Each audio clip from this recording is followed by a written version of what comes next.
Rahim Jamal. Welcome to the show. David Masara, thank you for having me. My pleasure, bro. Thank you for joining me. So, for our listeners, Rahim and I have known each other for about a year and a half now. We met through volunteering in the same men's circles in the Toronto area, and we were on the same circle. And we just we've had a really good friendship, and we really connected and bonded over a lot of shared interests during that time. And now Rahim has the honor or maybe the liability of being my first ever guest, and he's going to be the guinea pig as we try this out and see what happens. No, I'm really excited. I'm really excited. I remember how this all started in the backyard. So Oh very yeah, right. Thanks for mentioning that. Yeah, so also a note to our listeners, if you've been following along my blog on Instagram over the past few months, I mentioned that a big part of the reason why I started this whole thing was because I was sitting in my friend's backyard and he gave me the idea to start something like this. So that friend was Raheem. We were sitting in his backyard back in August of this year, and he was like, "Yeah, man, I feel like you have such good ideas. You need like some kind of creative outlet to share them." And that got me thinking. And if it wasn't for him, we might not be sitting here right now. So I thought it was only fitting that I thanked him by inviting him to come on the show first. Oh yeah, look at me. Privilege. No, I'm Yeah. really excited. I'm really proud of you too. This is a big step for you. So I'm really excited. Thanks, bro. I really appreciate that. That means a lot. All right, man. So, yes, it would be great if you could just start by telling us a little bit about, who you are and what you've been up to. Yeah, so I'm Rahim. Been Masara's friend for the last year and a half or so. I've spent my whole life working in corporate, doing the 9 to 5, and yeah, I just saw myself going nowhere with it. I realized that maybe corporate just wasn't the space for me. And I always wanted to find something where I could also explore my creative side as well. And after getting fired in July of 2024, I realized that there was something more for me. And around that time, I was also looking into like getting married and stuff like that. And that's where I sort of caught the jewelry bug at that moment. I didn't start the business around that time. However, that's what started it all for me. I'm also someone who's really active. I've been really getting into the gym for the last 6 months. I do volunteering with Masara at the men's circle as well, so that's been really good. And I really love dogs. Yeah. There, Yeah. there's the softer side coming out. There you go. Yeah, everything else is pretty hardcore. Of course, of course. Awesome. Okay. So you mentioned that more recently you've gotten into making jewelry. Yeah. So what made you want to get into that field? Yeah, so I always noticed that there's been this disconnect in the jewelry game, whether things are overpriced for what you're getting, or you're just not getting the quality that you can be getting. I recently went into a jewelry store and I saw that rings that were over $10,000, the stones are just not there. Like they may look nice in the jewelry store showcase, but the moment you leave, they don't shine the same. And I realized in that moment that like I could do better and I could find better. So that's sort of like, why I got into the game because I realized clients deserve more. This is like a once in a lifetime purchase. There's no reason why your stone shouldn't shine as bright as your relationship should. So that's sort of why I got into it. Wow. Very cool. Okay. And so ever since, well, so how long have you been doing that for now? So I've started this business. I started learning and doing all the research about a year ago, and I've only been starting to put out pieces now that I perfected everything about 3 months ago. Okay, cool. And ever since you got started, what challenges did you face? Oh, so many. From the very beginning, I was learning about 3D printing. And I remember all the sleepless nights going through multiple 3D printers, thousands of dollars of mistakes to finally getting like one print that came out perfectly. Learning about like, how humidity affects wax, or how different layer heights can affect the print quality and stuff like that. There was a lot of sleepless nights. Then after I finished learning how to do 3D printing, I got my prints to be perfect. It was on to actually sourcing the materials and finding quality materials. And I learned about diamonds at that moment. And I realized that like two diamonds, they may look the same on paper. However, the way they perform light-wise is completely different. There's no two diamonds are actually the same. So learning how to QC diamonds was a big thing for me too. Learning about lab diamonds. I remember there was one big mistake with a lab diamond I was buying for a client where the stone itself, although on paper looked really good, it actually glowed orange because of the way the diamond was made. A lot of these lab diamonds now, people are preferring chemical vapor deposition over HPHT, which allows the diamond just a different growth process. But when you go with an HPHT diamond, you get what's called phosphorescence, and that's that orange glow. Sometimes it's not noticeable, but in this specific diamond, because more often than not, diamonds are not returnable. So I ended up spending a lot of money on that 2 carat diamond that I couldn't return that glowed orange. Mm, And I had two options in that moment. Either I sell it to the client and let them deal with it, or I eat it. Decided just to eat it because I didn't want my clients to go to a mall or like a dinner and their ring will be glowing orange and people be thinking like, oh, what happened to their stone, right? So that was a big mistake I learned there too. Um, Another one was when I was buying natural diamonds. I thought, I could just trust anyone in this industry. Actually, that's farther from the truth. I ended up losing another $4,000 on my first parcel of natural diamonds that I bought because I just trusted the wrong supplier.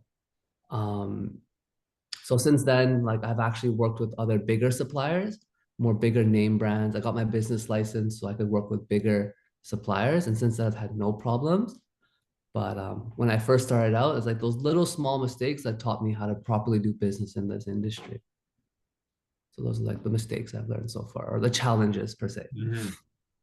Okay. Wow. It sounds like you learned a lot about like not only the intricacies of like the technicalities of making jewelry and all that goes into that process, but actually like the business of making jewelry and interacting with all the different stakeholders in that industry.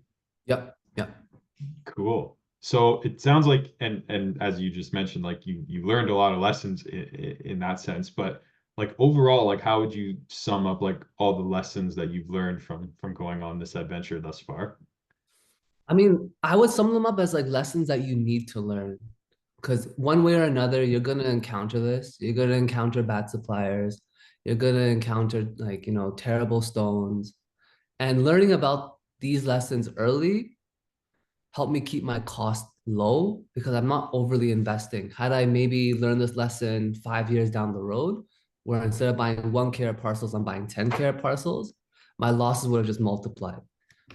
So I'm actually glad that I learned this earlier because it also helps me educate the clients too. Because sometimes, a client will come to me and he'll see like, oh, this HPHT stone is cheaper. But then I'll educate him and I'll be like, hey, well, you might run the risk of it glowing orange. Is that something, you'd want to trade off on? Um, and yeah, and then I can also see the difference now between like because diamonds do shine, whether they're low quality or high quality. But the high quality diamonds, you get a much nicer shine compared to the low quality diamonds. So Mhm. educating my customers on that and the price differences between both has taught me a lot as well. Very cool. Okay. So again, it sounds like there's been, a lot of challenges, a lot of lessons Yeah. learned, maybe most of them learned the hard way, as you said, lessons Yeah. that you probably needed to learn and that everyone needs to learn at this stage in the game when you're just starting out. But um, what would you say has been the best part of this new journey that you're embarking on so far? Oh, the best part. Actually, recently I just finished a ring for another client, and she called me crying, and I was shocked. I was like, "Oh no, did I make a mistake? What happened? Why is she crying? I don't know how to handle this." It was the total opposite. She was so happy. Not only did she get the dream ring that she was dreaming about, she made a reel, shared it with all her friends. and she was crying tears of happiness. And I think for me, that's sort of why I got into this, because not only did she save a lot of money going some instead of going somewhere else, she got a ring that like she was dreaming about, and she was so happy. And that's sort of the reason why I got into this, is to like, give my clients what they want, what they've been dreaming about. Because jewelry at the end of the day is just a want, it's not a need. But giving them like a higher level and elevated experience really makes all the difference. And I could really tell like she was really happy. Wow, that is an I incredible. was very scared when she was crying. I was like, I don't I bet, bro, I bet, bro, I would be too. My first reaction would be the same. It's like, oh God, what did I do now? I know, right? Yeah, maybe I'll have that experience one day, but hopefully the same happy ending like that you had. Make sure it's happy tears. Yeah. Yeah. But you know what's really cool, bro, about what you just said is like in that last part about this is you mentioned like that whole experience kind of crystallized, pun intended, Yeah. why you're doing this, right? Like it really sounded like there's a really clear and powerful purpose in all of that, like that was highlighted in that experience for you about like Yep. why this is so meaningful. And I think that's really cool. Yeah. And this Kai was also like one of my close cousins too. And she's always been there for us, taking care of us. And being able to give back too just is a feeling that I just couldn't get in corporate. I could Hmm. never help people the way I can help people now, you know? Hmm. Although it's not the same level of help, it's like a different type of help. But giving them like the option to like get a beautiful ring and not them getting ripped off, saving money so they can go on a nicer honeymoon or take their kids out, it's a whole different level. And having being able to like meet them where they need to be is insane feeling for me. It just goes to show all the hard work, all the diamond suppliers I've been networking with. It just goes to show that all that work can make a difference. You just got to be patient. That is incredible, bro. I love that for you. So that's awesome. I'm really glad you got that for yourself. Um, so I mean, shifting gears here a little bit. Yeah, Now that you've shared a little bit about who you are and what you've been up to, I really see that there is a lot of value in your story and your experience for people out there who may be yeah. thinking about doing what you're doing, which is basically like making a career change, starting your own business, and trying something like completely new. So, what are your thoughts on that whole experience, more broadly, like making a career change, starting your own business, and trying something completely different that you've never done before? I think it all boils down to patience, how much patience you have and how much trust and faith in God you have too. For me, when I started this business, I was also very passionate about jewelry. It's always been one of those things that like I love. I love working with gold. I love working with diamonds. Um, and just also finding a clear purpose about why you want to do this, because you need something that will drive you. Money will only drive you temporarily, but having a purpose will drive you permanently. So having that purpose will really, really solidify that career change for you. And starting your own business, it has allowed me to have a purpose outside of just my work too. It allows me to spend more time with my family. It allows me to spend more time on my health. It's allowed me to really elevate my lifestyle. So having like a business is great. You just need to be patient, and having a very, very clear purpose will really solidify that for you. And just finding something you're passionate in. There's a million ways to make money, a million ways. I've made money not only in jewelry, I've made money in so many different ways. I used to buy and sell gold as a kid. I was making more money than all of the people around me. There's a million ways to make money. Just finding something that you're passionate in and just grinding and understanding that success does not happen overnight, but it will happen eventually. You just got to stick to it. And as long as you're clear on what exactly you want to do and you have full belief, then I believe God will make that happen for you. So, yeah. Hmm. Very cool. Yeah, a lot of interesting things that you just said there about again things that you've learned and things that you realized like yeah, and I think again that is really inspiring and for people who are in a similar position to you or have similar aspirations that you do. and really like relatable, because I've never started my own business. I mean, I'm kind of doing something new with Yeah. this whole podcast, and yeah, I think it can be really daunting, to step outside your comfort zone and do something that you've never done before and really put yourself out there, right? And subject yourself to Yeah. criticism, failure, and disappointment. So I think a lot of what you said is really relatable and can be really helpful for someone who's going through that. Yeah, it's like whenever you start a new job, you never know what you're really doing in the beginning, but you figure it out as you go. So give yourself that grace, like mistakes happen, stuff happens, just believe in yourself, and I think you'll get to where you need to be. Awesome. Love it. So I feel like that's a good segue to, one of the last questions I wanted to ask you on this topic, and I guess you already touched on it a little bit, but if you met someone who uh, is in a similar position to the one you were in earlier this year, or maybe a year ago when Yeah. you were considering starting this new adventure, what would you say to them? Someone who wants to follow a similar path to you. I would say, block out the noise and just do it. Like when I was starting my business, so many people told me, oh, it's not going to work or it's just a hobby. Block out that noise completely. Um, and I'll tell them, like, there's a million ways to make money as well, like I shared before. Find your purpose in all of that. Find the why, because that why will drive you. Until you find that why, this you might give up in 3, 6 months. But you find that why, that'll keep you going for 6 to 12 years. Um, Understand that in the beginning, if you make money and you start to have quiet periods, keep going at it because it was making money before and nothing changed. So don't give up hope and have a group of men around you that will support you. That's a big thing for me too. Because I remember when I was starting this business, I was close to burning out, but the men pushed me and got me where I needed to be. So I couldn't turn this into a successful business. And I'm on my last part now where I'm just getting my website up and running. Um, and yeah, just network, network, network, right? People love to help. That's what I've learned in business too. People, especially in my business in jewelry, everyone has a really big ego. So they want to show off how much information they know. So just ask for help and they will help you.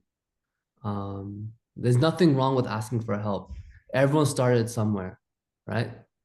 Just Mhm. be humble and yeah, that would be the points I would give to someone if they wanted to start off in the business industry.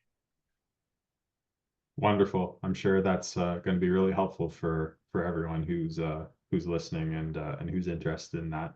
So thank you for sharing that. So, as we're wrapping up here, what's next for you? Like what's coming down the pipeline and what are you going to be working Oh, towards yes. in the near So future? I'm actually traveling to China in 9 days. So one of the parts of my business is like lab diamonds, but it's also natural diamonds. And I found that the natural diamonds here, the suppliers here already have their markups. However, they buy from India and Hong Kong and China.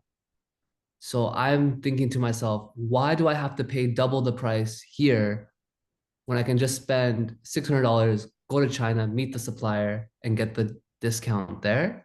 So that's part of the reason why I'm going to China. The other one is a gold checking XRF machine. Because here that same machine is almost $40,000. There it's only 8 to 9,000.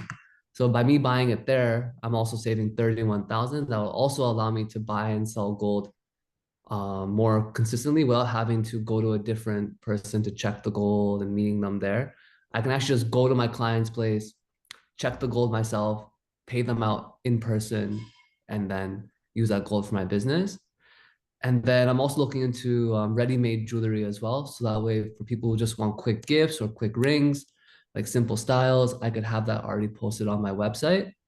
And then finally is the website. And that one is almost up. And I have a custom ring builder. So if anyone's looking to get a ring, you don't even have to talk to me. You can just build your ring through there and I can handle the whole order for you. You can search for your stones. And these are all pre-curated stones too. So these are all already the best of the best that I have to offer. And these are all in my pre-made settings as well. And all you have to do is just click shop and done. So that's what I'm working on currently right now. Wow, that is really exciting. And like yeah, everything you mentioned is super cool, especially your upcoming trip to China, where you're going to be learning even more about the all the nuances of this industry, and I'm sure that's going to positively impact your business. And I knew you were working on a website, but that's so cool that you have like a ring builder tool. Like I never even Yep. thought of that, but yeah, that'd be so helpful for someone like me who doesn't know anything about jewelry and doesn't know what the different options are and what they're looking for. I mean, Yeah. the only thing I don't understand is like not talking to you. I mean, who would want to pass on the opportunity to talk to such That a was great just a guy, joke. you My number is all over the website. So if you have any questions about diamonds or anything like that, I can also go ahead and help you source a beautiful stone. But the beauty about my ring builder is that I've already curated the stones. So these are already the nicest stones. So you can pick whatever one matches your budget. And then you can go ahead and shop. If you have any questions, any engravings, you can go ahead and call me directly. Awesome. Well, on that topic, I just wanted to end by asking you, where should people go to find you? You know, if they're interested in learning more about what you do or getting a hold of you, how should they get in touch with you? Yeah, so you can either go to norejewelry.com and that has all my socials there too, or you can just reach out to me on Instagram at Nore Jewelry and with two underscores at the end. How is that spelled? Nore? Nore Jewelry, JEWELRY.com. Nore Jewelry. Intriguing name. Well, we'll be sure to share the links to all of your websites and socials in the description of of this episode, so all our listeners can access that Awesome. Sounds very good. easily. Well, ladies and gentlemen, Rahim Jamal, bro, I can't tell you how much I appreciate you and No, this thank is exciting. you. Yeah, man, I think what you're doing is so cool. I mean, not just what you're doing, but why you're doing it, the purpose behind it. Like I was always super enrolled in that, like wanting to really change the way that the industry works by offering people like a really high quality product, you know, at a price point that they can afford and really having like you know going at it with a lot of integrity, um, Yeah. you know, making sure that people are getting good value for their money and they're you're being honest about what you're offering and you're not shortchanging people. Like I think that's awesome. Yeah. I mean, if you're gonna spend five, $6,000 on a ring, it might as well be nice, right? I remember when I was searching for my ex's ring and it was almost $10,000 in the jewelry store. 10 grand. Yeah. At that moment, I knew there was something wrong because when I searched at the specs, it was the lowest quality specs I could see. 10 grand. Mind you, I went online and the same ring was, I think it was like $1,300 when I checked just yesterday for that same ring. Wow. And I could build it for that. So just seeing the disconnect there was just that it almost like pissed me off in a sense. I was like, something has to change. Something has to change. And I'm changing it day by day. Day by Yeah, you are that change. We're looking at the next big disruptor in the jewelry industry. So Yes, sir. so Yes, sir. watch out. But Content out soon. Don't worry. oh, I can't wait. But yeah, bro, and also just, you know, thank you so much for everything you've done to support me along my journey. You Of know, course. this episode is about you. I don't want to make it about me, but you know, I'm on a similar path with this podcast and my blog and you know starting something new that I've never done before, and you know I don't really know what I'm doing either, but you know having someone who believes in me and sees the potential in me even when I don't see it in myself, like I can't tell you how much that means to me. So thank you for being part of my journey as well. We're kind of like two frogs that help each other leap over each other, you know? That's a good way of looking at it. I never Yeah, thought because of you've it. also helped me a lot too. I think if it wasn't for me talking to you, I don't think I'd be where I am today. And your podcast is really going to help a lot of men get to where they need to be too. So, if there's anything I can do to support you, you let me know. Thank you so much, brother. Will do. Really appreciate it. Of All right, course. bro. We will wrap it up there. Thank you so much for your time today. Really enjoyed the conversation, and I'm sure we will be in touch soon. Cool. Sounds good, Masara. Okay. Take care, bro. Take care.